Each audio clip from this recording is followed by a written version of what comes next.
Aswatuna Podcast. Our voices, our identities.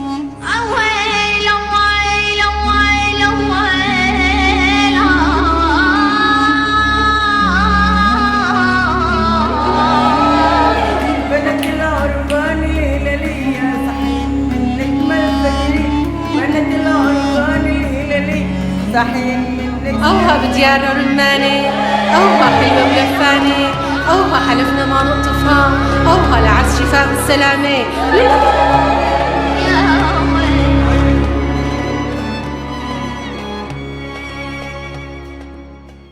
This should be taken into account. Unfortunately, due to the war, perhaps the weakness of the state and its apparatus, and corruption, we cannot deny that there was a major case of corruption in this regard that affected the situation. Nobody took action.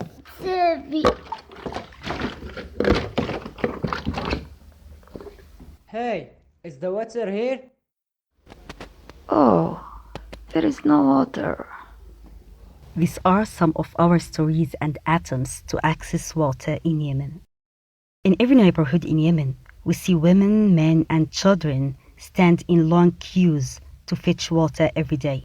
Others who have water pumped to their homes, like me, are shocked when they receive their skyrocketing monthly water bill due to the increase in diesel prices. These are just some of our endless stories with water, and we fear that fetching water will become even harder due to its scarcity. In any country in the world, access to water is the greatest challenge when it comes to development. So can you imagine how bad it could get in a war-stricken country like Yemen?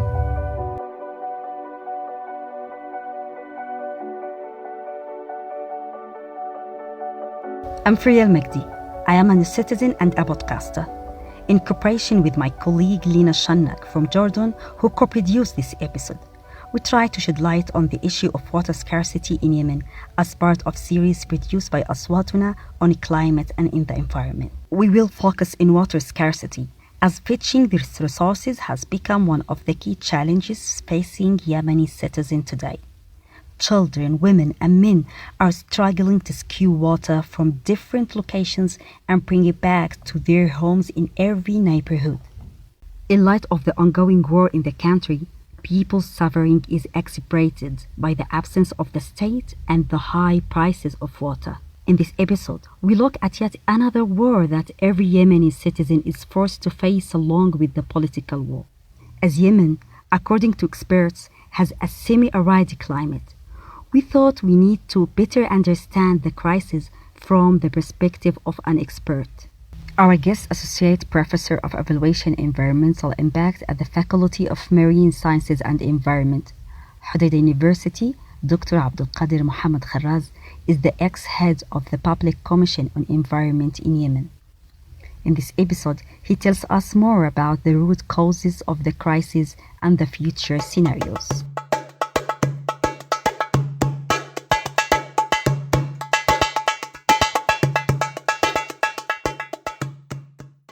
Before delving into the details of the topic, Kharaz explains that we lack statistics in many fields, and not just water, due to the political turmoil and war engulfing the country. Compiling data in light of these circumstances has become harder. However, what we know for sure is that Yemen is one of the poorest countries in terms of water resources in the world. And this has not come by coincidence. Due to population growth and high consumption of underground water that exceeds its recharge. According to the UNDP reports issued in 2015, it is estimated that 75% of the population lack access to clean water and sewage system. This is also considered one of the challenges when evaluating the water situation in Yemen. Furthermore, climate data is scarce due to the war and many other events in the country. It has always been scarce, but today it has become even worse, and we call that climate data scarcity. This data should help us evaluate the rainfall and recharge. The other issue with regards to the water situation in Yemen is the lack of the adequate infrastructure. Unfortunately, over the years, there were many infrastructure projects in the water sector, but it dams or backstops, but most of them were not based on solid field studies. In some cases, those studies favored certain areas targeted by these projects, affecting the direction of the stream valleys and agriculture areas.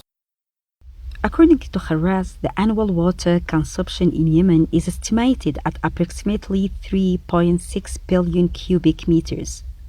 Agriculture accounts for 85 to 90% of this consumption, while households, manufacturing, and other purposes account for 10 to 15%.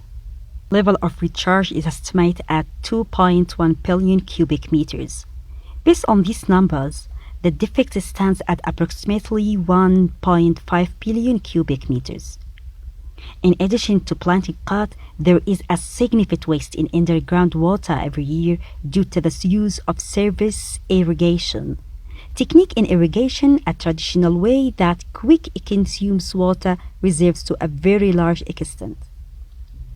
In a report issued by the Yemeni Centers for Social and Labor Studies, planting cod was found to consume 30% of water, making Sana'a the first capital in the world to face the threat of a drought.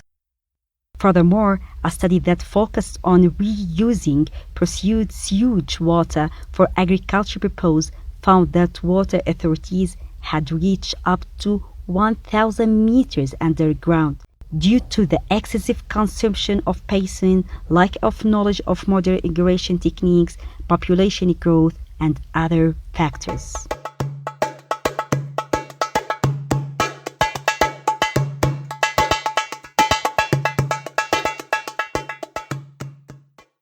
Although rainfall has risen in the past years, the country has not properly benefited from it. It has not been well prepared for it either, especially when it comes to stormy rain. For example, in one of his published research papers, Kharraz points out that the average rainfall in the Mar Governorate, for example, stood at 307 millimeters in the climate cycle of 1991-2001. It later rose to 592 millimeters in 2001. As I said, this rain will be heavy and stormy. It will flow from stream valleys to the desert in the east as well as plains, coastal and desert area in the west in Tihama Plain. Due to this flow, this rain will of course cause damage to the public and private interests of residents. This should be taken into account. Unfortunately, due to the war, perhaps the weakness of the state and its apparatus and corruption, we cannot deny that there was a major case of corruption in this regard that affected the situation. Nobody took action. Unfortunately, we couldn't benefit from it. There were damages as we witnessed in the last year. Let me give you an example. Flood-swamped areas where internally displaced people feeling war were residing in Wadi Danak in Marib. International organizations also made mistakes when they choose to host IDPs in the stream valleys. Stricken by war for that long, Yemen has many properties and water scarcity barely receives attention. After reflecting on all this information today, how will the future look like? Whether we choose to be optimistic or not, it seems that future will be grim unless we take serious action today. Based on existing data on the number of the aquifers and recharge and consumption levels, we have a not so optimistic scenario. We have a red climate, which basically means that underground water will be completely consumed within the next 41 years in Wadi Zabid.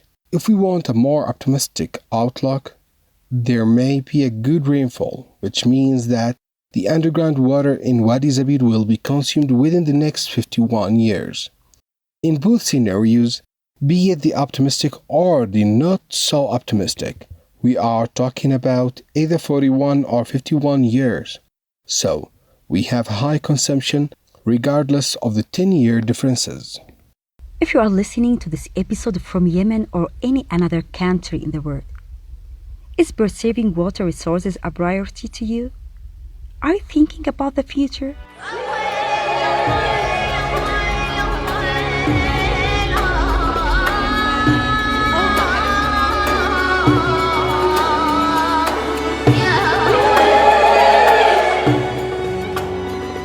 Thanks for listening to Aswatuna podcast, a podcast project that is implemented by the associations Nahostcast and Midost and supported by the German Federal Foreign Office.